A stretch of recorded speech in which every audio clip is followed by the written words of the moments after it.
இயேசு உங்களை நேசிக்கிற பிரியமானவர்களே, இந்த நாளில் ஆண்டவர் நம்மளோடு பேசும்படியாய் வேதத்தில் கூட 2 வசனத்தை வாசித்து நாம் அறிந்து கொள்ளக்கூடிய காரியங்களை பார்ப்போம்.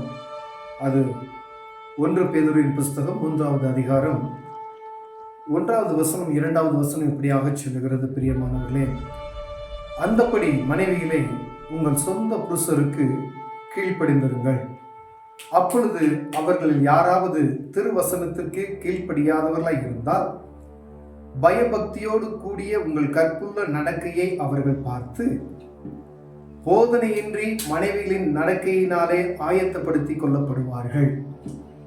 பிரியமானவர்களே, ஆண்டவர் இந்த வசனத்துல அருமையா எழுதி வைத்திருக்கிற வார்த்தைகளை பார்க்க முடியும். அப்போஸ்தலனாகிய பேதுரு நிருபத்தில் எழுதும் பொழுது இப்படியாக சொல்லுகிறார், மனைவிகளை கர்த்தருடைய பிள்ளைகள் ஒவ்வொருவரும், ஒருவேளை கணவன் ரட்சிக்கப்படாமல் இருக்கலாம், மனைவி ரட்சிக்கப்பட்டிருப்பாங்க.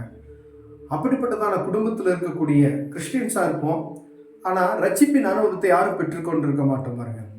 ஏன்னா கணவன் ஒரு பக்கத்தில் இருப்பார், சர்ச்சுக்கு வருவார், ஆனால் அந்த ரட்சிப்பின் அனுபவத்தை அவர் பெற்றிருக்க மாட்டார்.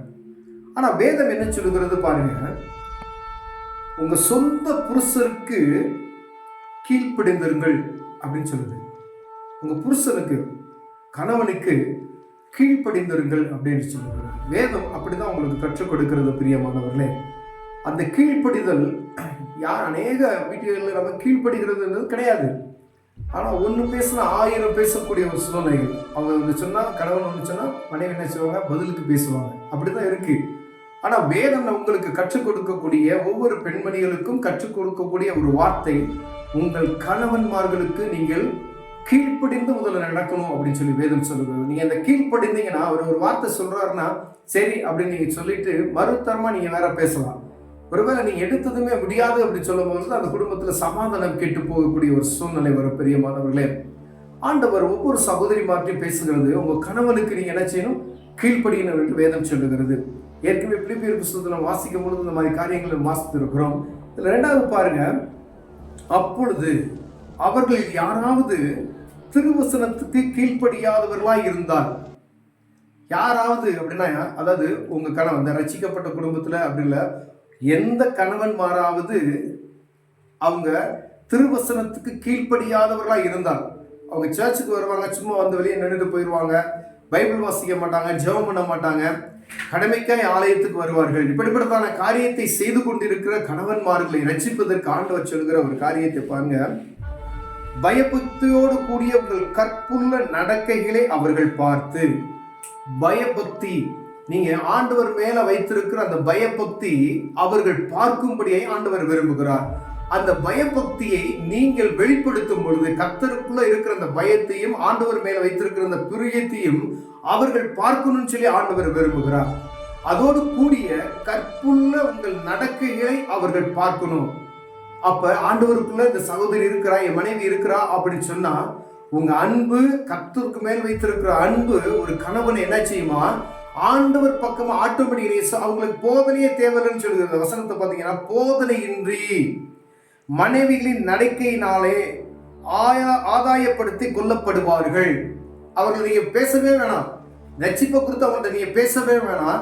உங்க அன்பான நடக்க, உங்க கீழ்ப்படிதல், இப்படிப்பட்டதான காரியங்கள், உங்க கற்புள்ள நடக்கைகள், உங்க கணவன் மேல வைத்திருக்கிற அன்பை நீங்கள் செலுத்தும் பொழுது, என் மனைவி ஆண்டவருக்குள்ளா இருக்கிறாள் என்பதை பார்த்து, அவள் கர்த்தரோடு அவளோடு கூட இருக்கிறார் என்பதை பார்த்து ஆட்டோமேட்டிக்கா என்ன செய்வாங்களா, அவர்கள் கர்த்தர் பக்கமாய் திரும்பி விடுவார்கள் என்று வேதம் சொல்லுகிறது. பிரியமானவர்களே, ஒருவேளை எத்தனை பேர் இப்படிப்பட்டதான காரியத்தை நாம் அனுபவித்திருக்கிறோம், சொல்லுகிறோம் என்பதை நாம் தெரியல.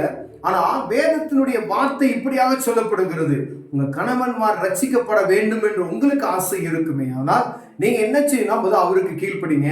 2வது, உங்க கற்புள்ள நடக்கையை அவர் பார்க்கணும். அன்பு, கர்த்தருக்கு மேல வைத்திருக்கிற அன்பு, அந்த பரிசுத்த பாருங்க, பயபக்தியோடு கூடிய உங்கள் கற்புள்ள நடக்கை, பயபக்தியோடு கூடிய.